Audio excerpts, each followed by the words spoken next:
Hi everyone, I am doctor Mohammad Asif from Kara hair transplant and aesthetic clinic and आज इस video में हम बात करेंगे हेयर पीआरपी सेशंस के बारे में। ये वीडियो उन लोगों के लिए है जिनको ये जानना है कि पीआरपी में कितने सेशंस नॉर्मली कराने चाहिए, उन सेशंस के बीच का कितना गैप रहना चाहिए, कितने मैक्सिमम पीआरपी के सेशन आप हेयर के लिए करवा सकते हैं और इसके साथ साथ किन किन कंडीशन में हेयर पीआरपी के सेशंस और उनके नंबर्स वेरी करते हैं। और इस वीडियो में आपको ये भी पता चलेगा कि किन कंडीशंस के अंदर आपको मेंटेनेंस सेशंस की ज़रूरत पड़ती है। आइए जानते हैं सबसे पहले हेयर पीआरपी सेशंस के बारे में। हेयर पीआरपी ट्रीटमेंट को किन किन कंडीशन में यूज़ किया जाता है। इसमें सबसे ज़्यादा कॉमन है मेल पैटर्न हेयर लॉस या फीमेल पैटर्न हेयर लॉस, जहाँ पर हेयर थिनिंग के इश्यूज रहते हैं। इसके अलावा इसको ट्राइकोटिलोमेनिया कंडीशन, उसमें भी हेयर पीआरपी का यूज़ किया जा सकता है। कुछ स्कार रिलेटेड कंडीशन है, उसमें भी हेयर पीआरपी को हेयर रिजनरेशन के लिए यूज़ किया जाता है। और कई जगह अगर थायराइड रिलेटेड या पीसीओडी रिलेटेड हेयर इश्यूज है, वहाँ पर भी हेयर पीआरपी ट्रीटमेंट को यूज़ कर सकते हैं। चलिए इसको अब समझते हैं एग्जाम्पल्स के बतौर, जहाँ पर हम लोग केस डिस्कशन करने वाले हैं male pattern hair loss in younger age. अब जो हमारे पास जो केस है उसमें 21-year-old guy who has visited with the hair thinning issues. We have performed 4 consecutive sessions, 1 month interval. आप देख सकते हैं जो एंड रिजल्ट है उसमें हेयर का वॉल्यूम चेंज हुआ है, हेयर के अंदर थिकनेस आया है and he started feeling really well. Confidence में भी काफ़ी इसमें इजाफा होता है। तो ये सारी की सारी चीज़ें आपको हेयर पीआरपी के थ्रू इन 4 सेशंस के अंदर मिल सकती हैं। अब क्या ये नंबर सभी मेल पैटर्न हेयर लॉस के अंदर सेम रह सकता है? नहीं। मैं आपका अभी दूसरा जो केस डिस्कशन करने वाला हूँ उसमें 24 ईयर ओल्ड एज का है, जहाँ हमने सिर्फ 2 सेशंस परफॉर्म किए लेकिन इंटरवल को 2 मंथ रखा। वहाँ भी अगर आप देखें तो बहुत ज़्यादा लेवल पे हेयर रीजनरेशन होता है। इसका मतलब ये है कि कहीं कहीं पे आपको सिंगल सेशन, डबल सेशन या 4 सेशंस भी लग सकते हैं एक डिज़ायर्ड लेवल का थिकनेस आने में। लेकिन ये पूरा जर्नी होता है, ये 3 से 4 महीने लग सकते हैं।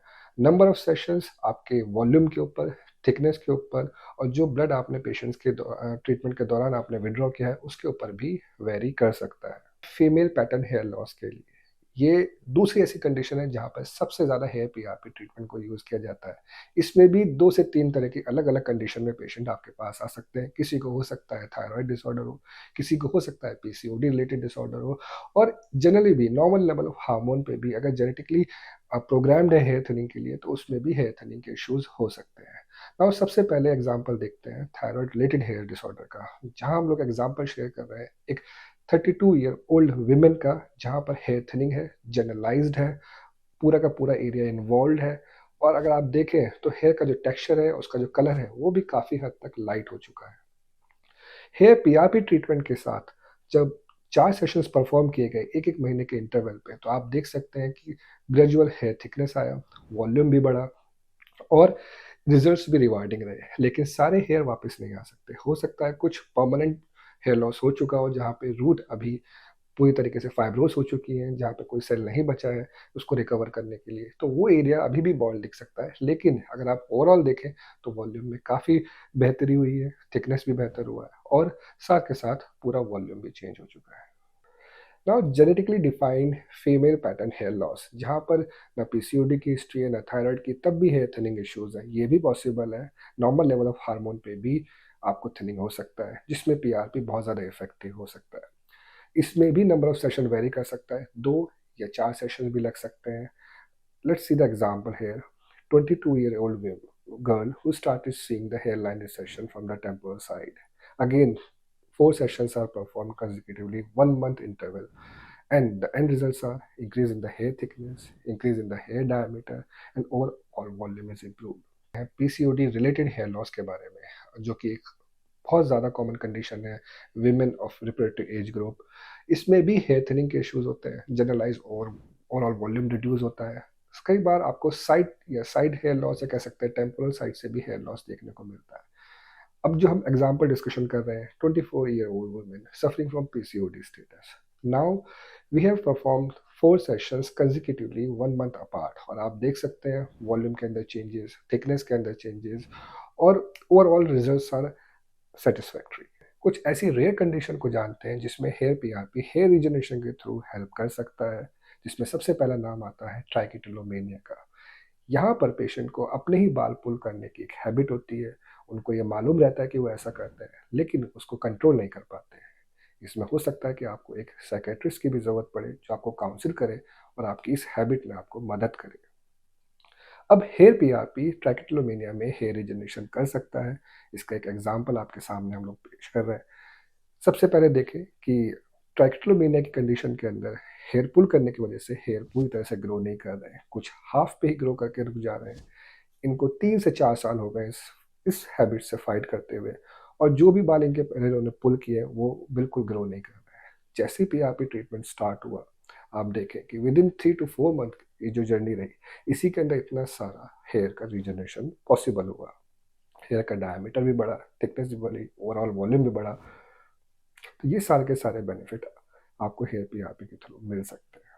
चलिए, अब ये समझते हैं कि मेंटेनेंस सेशंस जो पीआरपी में ज़रूरत पड़ती है वो कब कब पड़ती है। ये बहुत ज़्यादा मुझसे पूछे जाने वाला सवाल है। लोगों को लगता है कि पीआरपी ट्रीटमेंट बार बार कराना पड़ेगा, हर महीने कराना पड़ेगा, या पूरे साल में इसके कई सारे सेशंस लेने पड़ेंगे, जबकि ऐसा पूरी तरीके से सही नहीं है।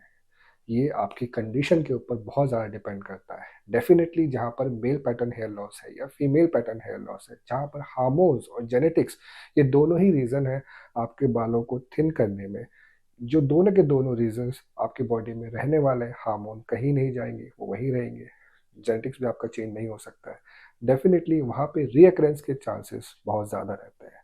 वो हो सकता है कि साल भर के अंदर ही पहले ही आपको वापस थिनिंग के साइन दिखने लगे। हो सकता है 2 साल या 3 साल या 4 साल तक भी हेयर थिनिंग आपको वापस ना आए। तो ये कहना बिल्कुल गलत होगा कि हर साल आपको एक fix number of hair sessions की ज़रूरत पड़ती है।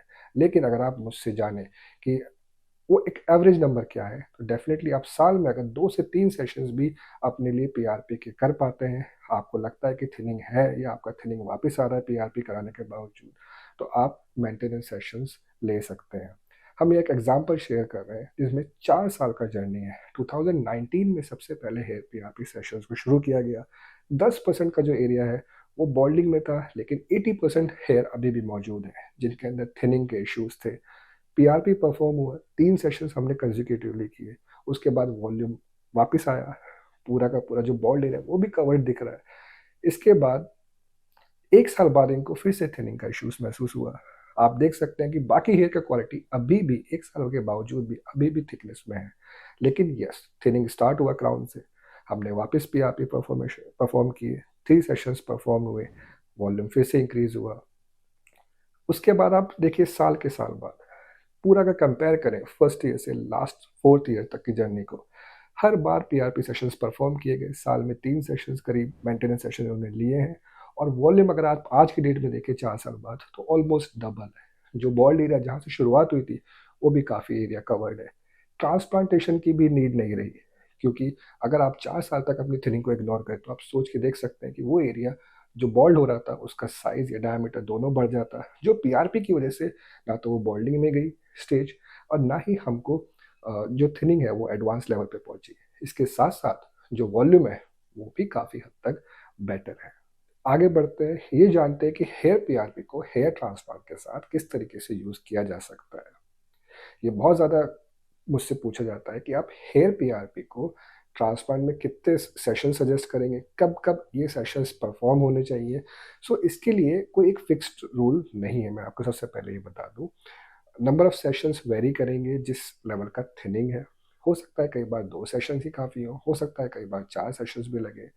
डेफिनेटली सर्जरी के 1 या 2 महीने तक हेयर पीआरपी सेशंस को नहीं कराना चाहिए, क्योंकि जो स्किन होता है वो हमारा अभी हील हो रहा होता है, पूरी तरीके से बना नहीं होता है। उसके बाद ही आपको हेयर पीआरपी अपने शुरू करनी चाहिए। 2 महीने के बाद अपना आप पहला सेशन रख सकते हैं हेयर पीआरपी का। उसके बाद भी आप अपना 1 महीना या 2 महीने के इंटरवल पे अपने बाकी सेशंस को रखवा सकते हैं। पहला सेशन आप अपना हेयर ट्रांसप्लांट जिस दिन आपका हो रहा है उस दिन भी आप हेयर पीआरपी का ले सकते हैं। तो इस तरीके से आप अपना हेयर ट्रांसप्लांट और हेयर पीआरपी ट्रीटमेंट को कंबाइन कर सकते हैं। कई बार ये भी होता है कि आपने पहले कभी हेयर ट्रांसप्लांट किया हुआ है, लेकिन ट्रांसप्लांटेड हेयर तो है, लेकिन बाकी अपने बाल जो है वो थिनिंग में जा रहा है, वो केयर हो नहीं रहा है, उसकी वजह से वॉल्यूम और रिड्यूस होने लगता है, नए गैप्स दिखने लगते हैं। उसको कैसे मैनेज किया जाए, तो यहाँ हम एग्जांपल शेयर कर रहे हैं एक पेशेंट का जिनका एज 27 ईयर्स है। इन्होंने 4 साल पहले अपनी एक सर्जरी कराई थी। उसके बाद ये second session of hair transplant के लिए आए। काफ़ी ज़्यादा गैप्स विजिबल थे, लेकिन साथ के साथ काफ़ी ज़्यादा थिनिंग भी मौजूद था। हमने हेयर पीआरपी ट्रीटमेंट से पहले शुरुआत की, 4 सेशंस परफॉर्म हुई 1 मंथ इंटरवल पे, और आप देख सकते हैं कि ऑलमोस्ट पूरा का पूरा ये जो वॉल्यूम है वो वापस आ गया है। अभी भी कुछ गैप्स मौजूद हैं जो काफ़ी हद तक मैनेजेबल है। उसके भी 1 साल बाद अगेन इनको थोड़ा-सा थिनिंग फिर से महसूस हुआ। अगेन हमने इनको 3 सेशंस दिए, और आप देख सकते हैं टोटल 7 सेशंस के अंदर ये रीजनरेशन इस लेवल पे है, और इनका जो सेकंड जो हेयर ट्रांसप्लांट है वो बच गया। सो इस तरीके से आप अपने हेयर ट्रांसप्लांट को और अपने हेयर पीआरपी को कंबाइन कर सकते हैं, यूटिलाइज कर सकते हैं। अपनी थिनिंग को इग्नोर ना करें, उसको आप टाइमली अगर हेयर पीआरपी के थ्रू ठीक कर सकते हैं वो सबसे ज़्यादा बेहतर है। मैक्सिमम कितने हेयर पीआरपी के सेशन एक साथ कराने चाहिए? तो इसमें देखिए सिंगल सेशन का भी बेनिफिट मिलता है, साथ साथ 2 या 3 4 सेशन आपको अलग अलग तरह से बेनिफिट दे सकते हैं, लेकिन maximum on an average 4 session से ज़्यादा आपको हेयर पीआरपी नहीं कराना चाहिए। 5 6 या 8 12 सेशन, ये सब जो पीआरपी सेशन है, इतने सेशन आप एक साथ लेके आप ये सोचो कि रिजल्ट ज़्यादा आएगा, ये चीज़ बिल्कुल गलत है। 4 session on an average, more than enough. So this is all about number of hair PRP sessions, maintenance sessions, as well as gap between the two sessions. If you want to know more about hair PRP, you can comment down below, as well as keep liking us and keep sharing our videos. Stay tuned.